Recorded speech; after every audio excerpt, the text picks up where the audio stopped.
വണ്ടി വാങ്ങൽ പിശാചുണ്ട്. ചിലർക്ക് അതിനോട് ഭയങ്കര പ്രവണതയാണ്. ഒരു സ്ഥലത്ത് ഞാൻ ചെന്ന് കഴിഞ്ഞപ്പോൾ, ഒരു വീട്ടിൽ ചെന്ന് കഴിഞ്ഞപ്പോൾ വണ്ടികളെല്ലാം, കാറുകളെല്ലാം, പഴയ കാറുകളെല്ലാം മേടിച്ചു കൂട്ടിയിരിക്കുക. എങ്ങനെയാണ് 8,000-നും 10,000-നും ഒക്കെ കാറ് കിട്ടും? അപ്പോൾ പിന്നെ വാങ്ങാതിരിക്കാൻ നിർത്തിയുണ്ടോ?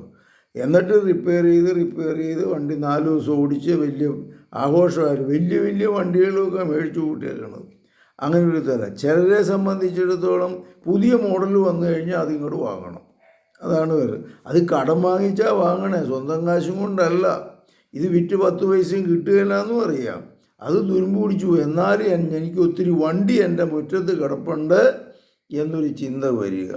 ഞാൻ പറയും, നമ്മുടെ വരവിനനുസരിച്ച് വണ്ടി മേടിക്കണം. വലിയ സൂപ്പർ വണ്ടിയൊന്നും അല്ല വാങ്ങേണ്ടത്. വണ്ടി വേണം നമുക്ക്.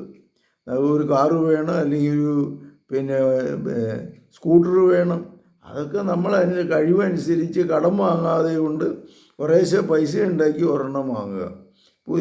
ഒത്തിരി പഴയതും വാങ്ങരുത്. ശരിക്കും പറഞ്ഞാൽ ഒത്തിരി പുതിയതും വാങ്ങണം. പുതിയതിന് ഭയങ്കര വിലയായിരിക്കും. പഴയത് റിപ്പയർ ചെയ്ത് നമ്മൾ നശിച്ചു പോകും. അപ്പോൾ അതുകൊണ്ട് ഒരു മീഡിയം സൈസ് വണ്ടി മേടിച്ച് കഴിഞ്ഞാൽ നമുക്ക് കുറേ നാളത്തേക്ക് ഓടിക്കാൻ പറ്റും. കർത്താവേ, ഈ വണ്ടി വാങ്ങൽ പിശാചിന് ഞങ്ങളെ രക്ഷിക്കണമേ. ഈ മക്കളെ അനുഗ്രഹിക്കണമേ.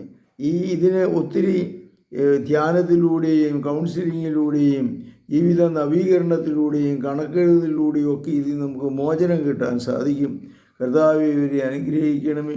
ഈ തിന്മയിൽ നിന്ന് ഇവരെ രക്ഷിക്കണമേ, സുഖപ്പെടുത്തണമേ, ശക്തിപ്പെടുത്തണമേ. പരിശുദ്ധ പരമദിവ്യകാരുണ്യത്തിന് എന്നേരവും ആരാധനയും സ്തുതിയും പുകഴ്ചയും ഉണ്ടായിരിക്കട്ടെ. ഈശോ മിശിഹായ്ക്കും സ്തുതിയായിരിക്കട്ടെ.